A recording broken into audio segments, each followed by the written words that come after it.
What's going on, y'all? Welcome back to another episode of Eastside Flock. I'm Eric G, and today we are going to be talking about how I would change the NFL MVP criteria to make it more transparent for fans to understand what is happening when people are selecting the MVP. Because every year there is a whole bunch of discourse, there's a whole bunch of arguing, there's a whole bunch of he got robbed, he got robbed.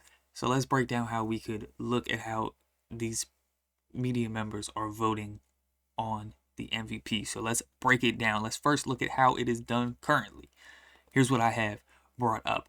The criteria for the NFL MVP in 2023 include, and I couldn't find one for 2025 for some reason. It did not come up. So I'm assuming this is when they put in the new criteria to kind of give more concrete thought behind the MVP award. So statistical achievements. Players are evaluated based on their individual statistics such as passing yards, touchdowns, and completion percentage. Consistency in performance.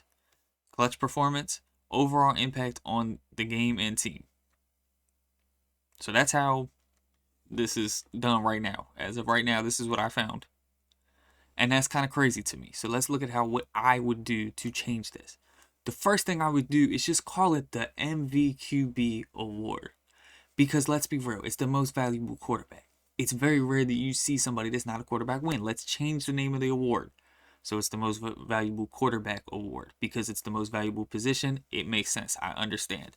I would include the stats thing. I think that's smart to put in, right? Stats, pass yards, touchdowns, turnovers, rushing yards. If you have high stats in the right areas, that equals more value. Makes sense. Wins. How many wins does each team have? And I think that's what they're trying to say with this whole overall impact on the game and team. I'm assuming that would come down to kind of wins because that would be the result, right? So how many wins does each team have? How many against current playoff teams, and what was their strength of schedule? I think you have to include that, because if somebody's numbers are just a little bit lower but they're playing better opponents, then I would have to give the edge to the person that's playing the better opponents. Clutch plays, I agree with too. How many times did they lead a game-winning drive, clutch third or fourth down play to change the game? All of that. And then highlights. But here's what I would put under highlights. Difficulty of throws, runs, decision making, and consistency. So I'm trying to kind of combine that last one, clarify it to make it a little more obvious. Now, how it works from my end. Each media member would give points on a scale of 1 to 5 for each category on a ballot for their top 2 MVP candidates. Screw the 5, because how they do it right now, when you go back and you look down, is that the voting process involves 50 media members ranking their top 5. I don't need all that. I just want the top 2. I want your top 2. Who you think they should be. So it'll be your top 2. The player with the highest point total is selected as their MVP, because more points means that they have more value, because we're ranking it on the value. The player with the most MVP votes would win the award. So after you're done your black ballot, whoever had the more points between the two, that would be your winner. That would be your vote. Then they are counted up. Whoever has the most votes wins. Members would submit their sheets anonymously, and then the fans would be able to see how they filled out the sheets. This would be awesome. I would love to see how people are ranking this. What's the number system that they're using? I think that is something that we definitely need and really cool to see. So here's what my MVP value would look like for this year. So Drake May would be my number 2, actually, but I'll get into that and I'll go look and show you what I'm saying. And Matthew Stafford. So let's look. So how would I do it? I would go through individually each category, and I'm going to do this with you so you can see what I mean. Let's look at Drake May's stats first, and we're just going to do this quickly. We're going to look at his yards, his touchdowns, his interception ratio, and his QBR, okay? We see that he's 4th in yards, 3rd in touchdowns, 17th, tied 17th for interceptions, and 1st in QBR.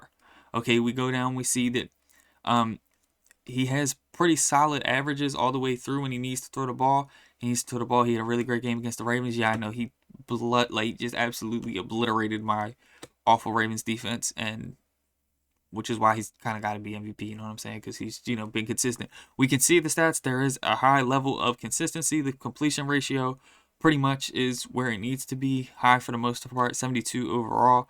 Solid, average, passing. Everything looks pretty consistent. QBR stays pretty consistent. Didn't have too many bad games, so I can see that he has consistency. Okay, so I'm going back to my ballot.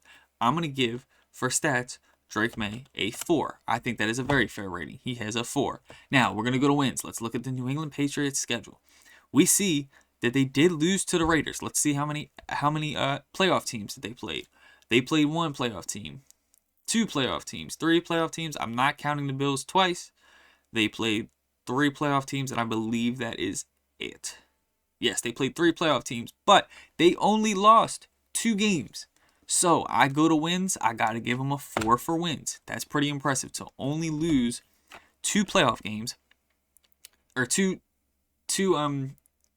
overall losses. To only have 2 losses on a season and 14 wins is very impressive. Now we're gonna go into clutch and highlights. We're only gonna watch a little bit of this right here. We're gonna watch some of his highlights. This is just from the first game. So I'm looking. Okay, so pretty easy pass, big yardage. Okay, let's keep going. Next play. And that's a better pass. That would be a higher difficulty throw. There's a lot more he's throwing into traffic. That ball's got to be right on. Here, again, that ball has to be right there, or the defender makes a play on it and can undercut it right where it had to be. So right now, he's getting a pretty high score. I'm liking what I'm seeing. Another throw, a little bit off in the sense of the timing could have been better. This is a kind of a crazy throw that had to be perfect for his player to even make the play. Here I'm looking, okay, let's see. Pretty basic throw. And for the sake of time on this video, this will be the last one. And again, pretty wide open. So I'm going to go back. I'm going to say, based off of, there was a lot of pretty, backed up penalties, getting yards back. That's pretty clutch.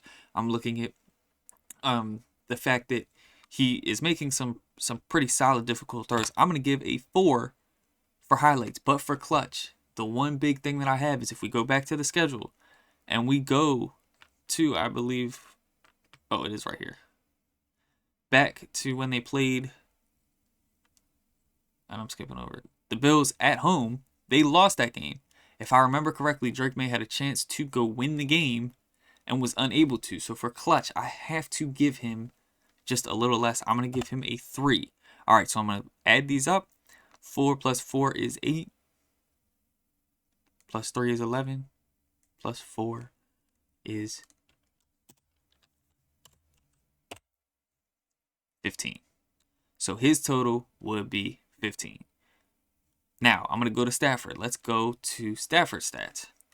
All right, so he led the league in passing yards and TDs. Okay, that's huge. And he was tied for 8th. His QBR is a little lower, but I have to give the edge to Stafford because those are crazy stats. Can we just talk about that? That's a lot of yards. Like, you look at Drake Maye and you're thinking, who's going to be higher? And it's obviously Stafford. I mean, 4,707 yards is crazy. 4,350 yards is also insane. And then you have the fact that he has 46 touchdowns and only 8 interceptions. That's insanity. Then we go down. We're gonna look. All right, how are we feeling on consistency? Do we feel like he played consistent?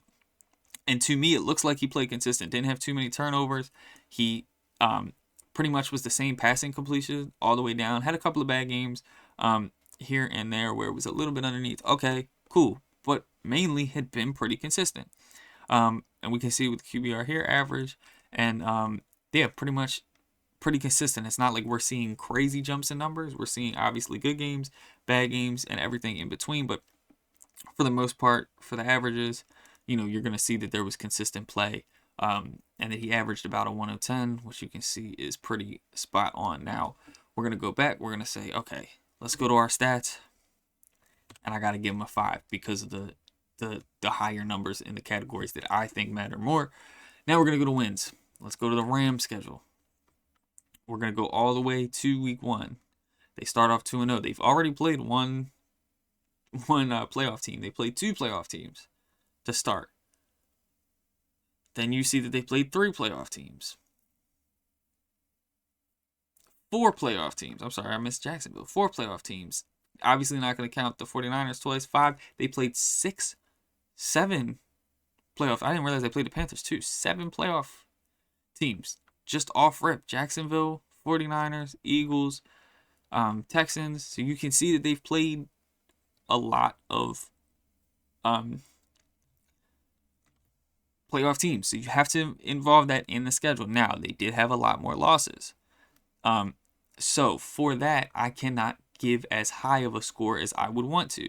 So I'm going to go back here. I'm going to have to give for wins a 4. It would have been a 5 if he was able to pick up a couple more, but you have to give him grace. He's playing a lot of playoff teams. He's playing a lot of good opponents. To me, you have to put that into effect. Yes, he didn't win every game. Yes, he had more losses, but I think that when you are playing a higher competition, I'm going to forgive you for that a little bit more. So I had to give it 4. Clutch. Let's go look at the highlights. We're going to go look at Matthew Stafford's highlights for this year. We're going to scroll it back because for some reason it's all the way up here. We're going to scroll it back, watch just a minute of it after this advertisement, of course. Because, of course, they had to give me an ad. You know, Google, YouTube, and their ads. Okay, we back into it, though. All right, we're going to look at Stafford.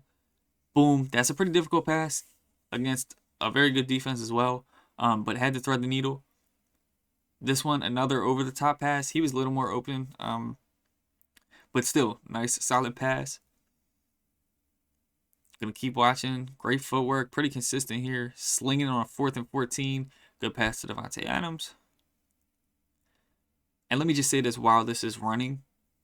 I don't think that you should say that, oh, he has, Stafford has more. That's a great throw and great catch. Stafford has more, help. Because I don't think that that's the reason why somebody thrives. Lamar Jackson has been very good with a lot of not great people around him. He's made people look a lot better and be a lot better than they are. Same with guys like Patrick Mahomes. Same with guys like Josh Allen.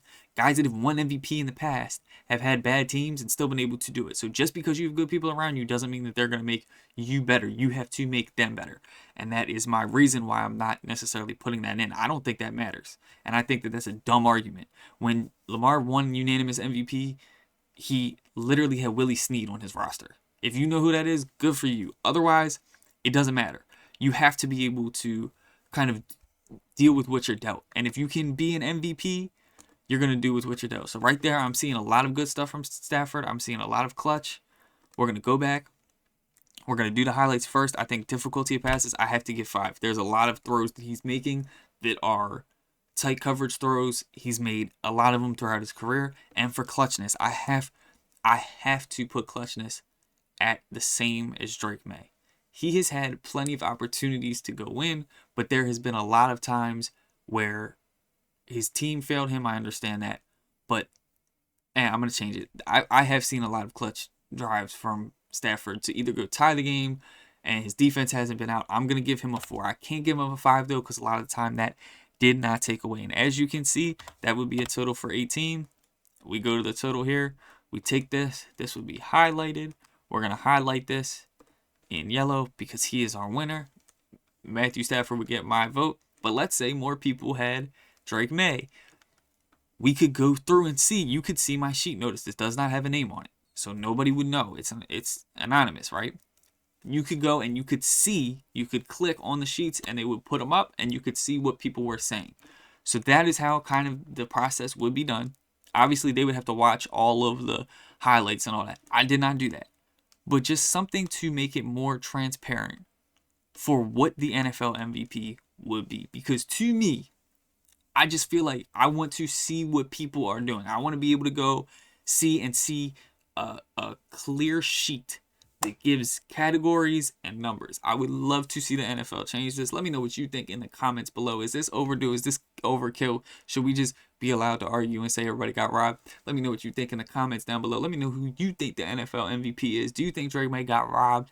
And subscribe if you enjoyed the content. Follow me on Instagram at EastsideFlock. Have a blessed evening, afternoon, morning, night, whatever it is where you are. Hope you have a good one. Hope to see you in the next video. Peace.